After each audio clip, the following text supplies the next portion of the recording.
ကျွန်တော်တို့ရဲ့မြန်မာကုန်းဆောင်ဖိုက်တာ Joshua Van နဲ့ပတ်သက်ပြီးချန်ပီယံဟောင်းပန်တိုဂျာဘတ်ကနောက်ဆုံးထွက်ပေါ်လာတဲ့တွန်းပြန်မှုတွေနဲ့သူတို့နှစ်ယောက်ကြားကအခြေတင်ဖြစ်နေတဲ့အကြောင်းအရာတွေကိုအသေးစိတ်ဖောက်တယ်ချပေးခြင်းပါတယ်။အားလုံးပဲမင်္ဂလာပါ။ Burmese Fight ကနေပြန်လဲကြိုဆိုလိုက်ပါတယ်။အထူးသဖြင့်ပန်တိုဂျာက Van ကိုအားကစားသမားတစ်ယောက်အနေနဲ့အတိအမှပြုပေမဲ့ယောက်ျားချင်းရှင်မဲဆိုရင်တော့သူ့ကိုဘလို့မှမနိုင်ဘူးဆိုတဲ့လေထမ်းမျိုးနဲ့စိန်ခေါ်စကားတွေပြောလာတာဖြစ်ပါတယ်။ပန်တိုဂျာရဲ့အင်တာဗျူးကိုကြည့်ရမယ်ဆိုရင်သူကပြီးခဲ့တဲ့ပွဲမှာသူရှုံးခဲ့တာဟာအမားတစ်ခုကြောင့်သာဖြစ်တယ်လို့ယူဆနေတာပါ။သူကငါအမားလုပ်မိလို့အားကစားစီးမြင့်အရာသာရှုံးခဲ့တာပါ။ဒါပေမဲ့ယောက်ျားတစ်ယောက်အနေနဲ့ဆိုရင်တော့သူငါ့ကိုအနိုင်ယူသွားတာမဟုတ်ဘူး။နောက်ဆိုရင်လေသူငါ့ကိုနိုင်မှာမဟုတ်ဘူးဆိုပြီးတော့အတော်လေးကိုအားမလို့အားရထင်နေတဲ့ပုံစံမျိုးနဲ့ပြောဆိုသွားခဲ့ပါတယ်။ဒါအပြင်သူက Van ကိုလူငယ်တစ်ယောက်ထစ်တာကြောင့်အခွင့်အရေးကိုကောင်းကောင်းအသုံးချနိုင်သွားတယ်လို့ဆိုပေမဲ့ Van ဘက်ကသူ့ကိုလူစုကောင်းလူမျိုးပုံစံသွင်းပြီး Unvandari ကိုတော့အတော်လေးဒေါသထွက်နေပုံရပါတယ်။ဒါကြောင့်လေ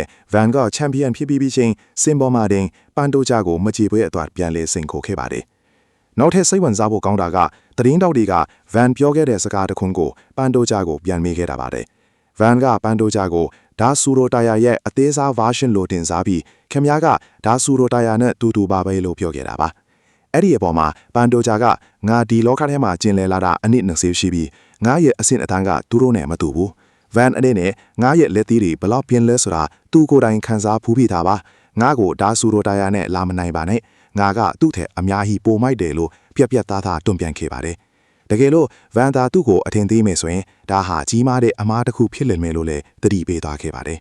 ။ပန်တိုဂျာကစပြောတာကတော့ဒဲဆူရိုတာယာကိုနိုင်တာကတော့ဟုတ်ပါပြီ။ဒါပေမဲ့တကယ်စစ်မှန်တဲ့တိုက်ပွဲကြီးကငါနဲ့တွေ့မှာစမှာပါတဲ့။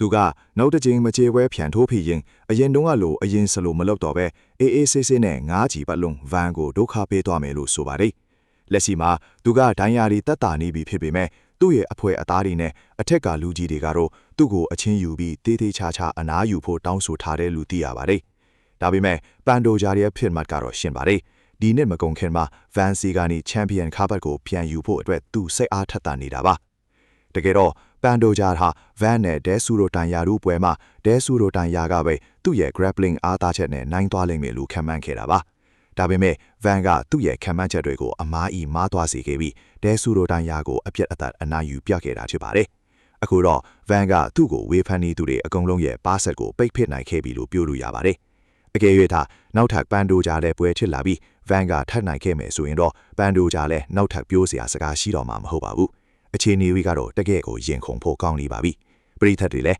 ဘယ်သူကစစ်မှန်တဲ့ချန်ပီယံဖြစ်လာမလဲဆိုတာဆက်လက်စောင့်ကြည့်ပေးကြပါအောင်ခင်ဗျာ။အားလုံးကိုကျေးဇူးတင်ပါတယ်။